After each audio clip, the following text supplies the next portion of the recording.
One of India's most prominent politicians says Britain should atone for plundering his country during colonial rule. Shashi Tharoor is the Congress Party MP and was in the running to be the United Nations Secretary General at the time Ban Ki-moon won the role.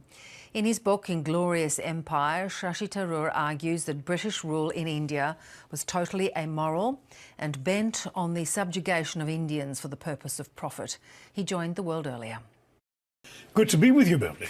You have argued that the British Prime Minister should be on her knees begging for forgiveness for the colonial period.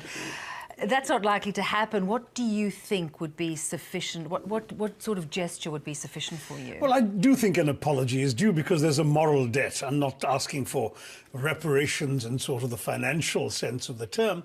But, you know, Britain did come to one of the richest countries on earth, and over 200 years of depredation, exploitation, neglect, managed to reduce it to a poster child for third world poverty.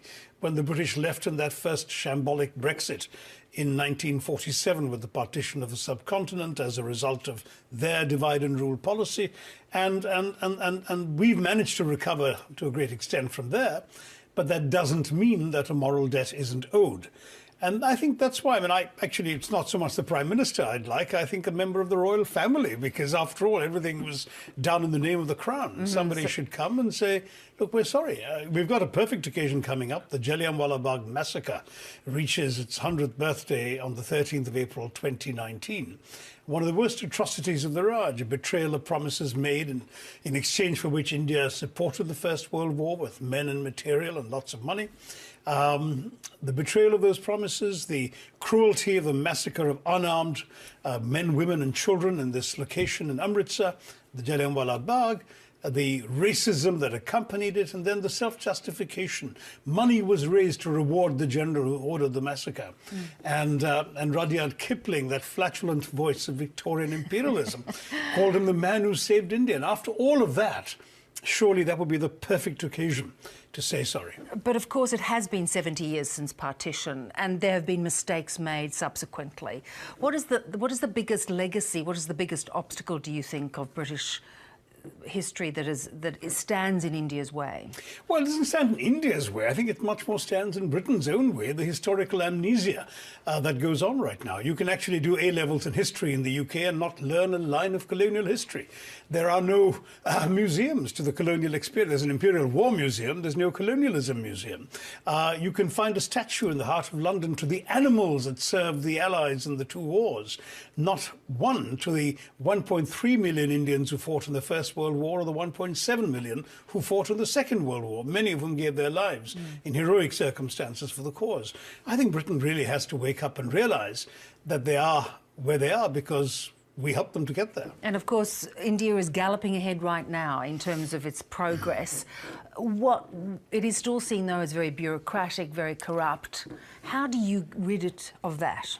Well, I mean, frankly, you know, I've joked that the British taught the Indian bureaucracy that anything resulting from the filling of forms in quadruplicate couldn't possibly be an injustice. So it's all England's fault. And so, of course, you know, I mean, let's face it, the British are the only people in history crass enough to make revolutionaries out of Americans, so they could certainly make bureaucrats out of Indians.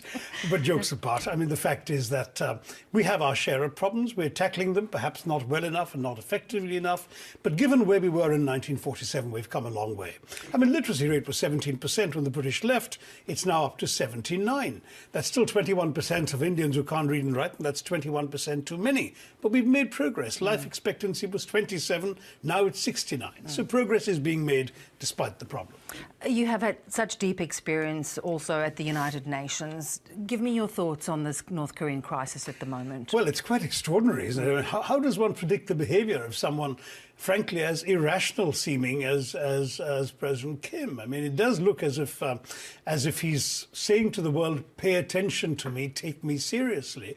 And maybe we'd better, because if indeed these missiles that have sailed over Japan were pulled back a bit shorter, we could have a first-class global crisis on our hands. And I'm not sure there's any easy way to solve it. I think diplomacy and reining him in is far more important, I think, than reacting to any damage he might actually do. And is it any way helped by Donald Trump's rhetoric and bellicose statements? I don't think it helps at all, and I think that's one of the reasons why Mr. Trump's advisors appear to have urged him to dial it back, and I think after that one statement he's been relatively quiet. We certainly can't afford to have two sets of irrational decisions on both sides. Two sets of irresponsible statements are bad enough, but we don't want to provoke either one into doing something the world will not easily recover from. I'm fascinated by your opinion too on China's role in the region. Of course, India and China have been in a standoff on the border with Bhutan. India backed off a little and now things seem to have settled. How do you see China's role in the region, its expansionism? Is it concerning for India? It is. Well, I mean, you know, China's peaceful rise, as they called it, was fine with all of us. I think the entire region accommodated itself to that. I mean, China was this burgeoning economic power and it had a right to rise in the interests of its own people. But it's when it began sort of moving its elbows a little too far in other people's faces.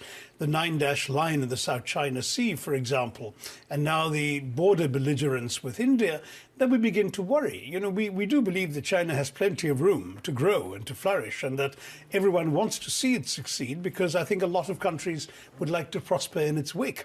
But we don't want a new sort of 298-pound gorilla on this particular beach.